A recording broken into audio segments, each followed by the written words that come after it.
നവരാത്രി പൂജ. നവരാത്രി വെറും 9 രാത്രി മാത്രമല്ല. അത് സ്ത്രീത്വത്തെ, മാതൃത്വത്തെ, യുവതിയെ, ബാലികയെ, ശിശുവിനെ ആരാധിക്കുന്ന മഹനീയ ദിനരാത്രങ്ങൾ കൂടിയാണ്. പ്രപഞ്ചകാരണിയായ മൂലപ്രകൃതിയെ അടുത്തറിയലാണ്. എല്ലാ പ്രകൃതി പ്രതിഭാസങ്ങളും ആ പ്രജ്ഞയുടെ സത്താണെന്നറിയലാണ്.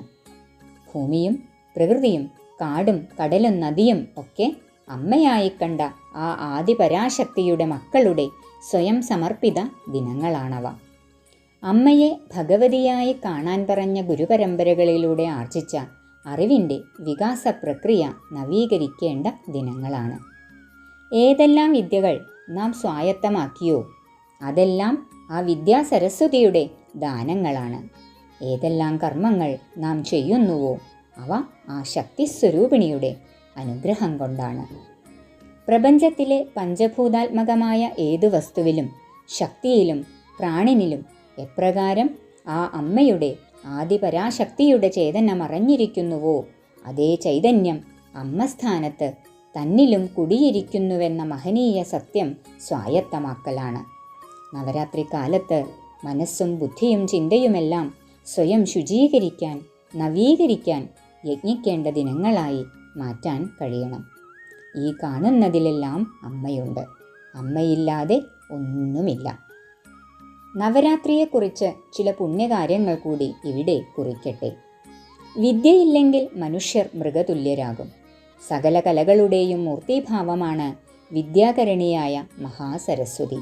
വിദ്യയുടെ ആരാധനയാണ് നവരാത്രിക്കാലത്ത് നടക്കുന്നത്. മഹാനവമിക്ക് ഉപവാസത്തോടുകൂടി വിദ്യാവ്യസനികൾ ദേവിയെ പൂജിക്കുന്നു. പൂജവയ്പ് ദുർഗാഷ്ടമി, മഹാനവമി, വിജയദശമി ഈ 3 ദിവസങ്ങൾക്കാണ് വിദ്യാധിദേവതയുടെ ആരാധനയിൽ ഏറ്റവും അധികം പ്രാധാന്യം കൽപ്പിക്കപ്പെടുന്നത്. എല്ലാ തൊഴിലിലുള്ളവരും നവരാത്രിക്കാലത്ത് താന്താങ്ങളുടെ കർമ്മോപകരണങ്ങൾ ഭക്തിയോടെ പൂജിക്കുന്നു. കേരളത്തിൽ മാത്രമല്ല ഭാരതഖണ്ഡത്തിലാകെ നവരാത്രികാലം ദേവീ പൂജയ്ക്ക് പ്രാധാന്യം കൽപ്പിക്കുന്നു. പല രൂപത്തിലും ഭാവത്തിലുമാണ് വിവിധ ഭാഗങ്ങളിൽ നവരാത്രി കൊണ്ടാടുന്നത്. വംഗദേശത്ത് കാളിയാണ് ആരാധനാമൂർത്തി.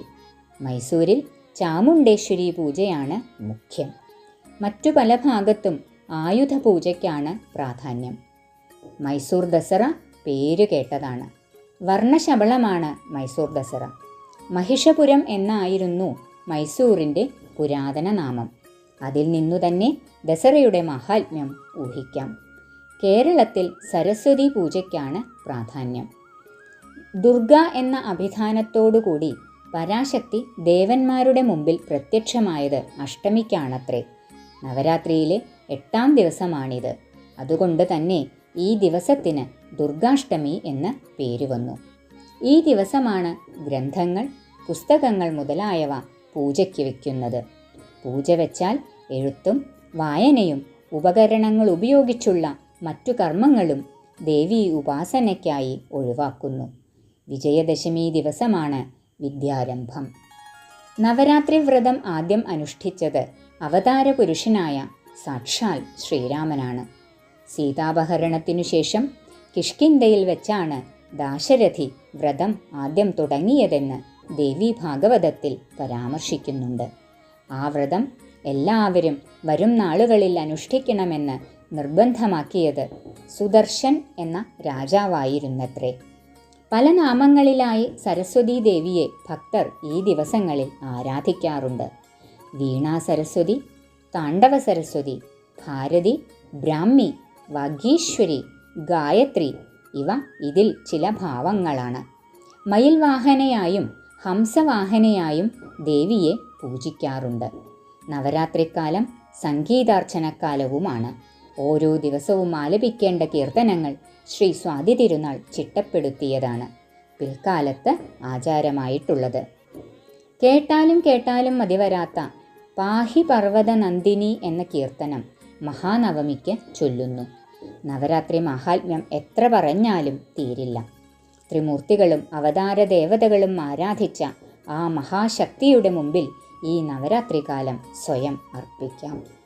നാം നേടിയ എല്ലാ വിദ്യകളും ആ പരാശക്തിയുടെ ദാനമാണ് എന്ന വലിയ സത്യം മറക്കാതിരിക്കുക. നവരാത്രി സ്ത്രീത്വത്തെ പൂജിക്കുന്ന, ആരാധിക്കുന്ന, സ്ത്രീത്വത്തെ ആഘോഷിക്കുന്ന 9 ദിനങ്ങളാണ്. പ്രപഞ്ചത്തിലെ ഓരോ അണുവും ഏത് ശക്തിക്ക് അടിമപ്പെട്ട് ധർമ്മം പാലിക്കുന്നുവോ ആ പരാശക്തി സ്ത്രീത്വമെന്ന് അറിഞ്ഞ് ആരാധിക്കുന്ന വലിയ സംസ്കാര മഹിമ. ദൈവത്തെ ആണായി മാത്രമല്ല ഇവിടെ കാണുന്നത്.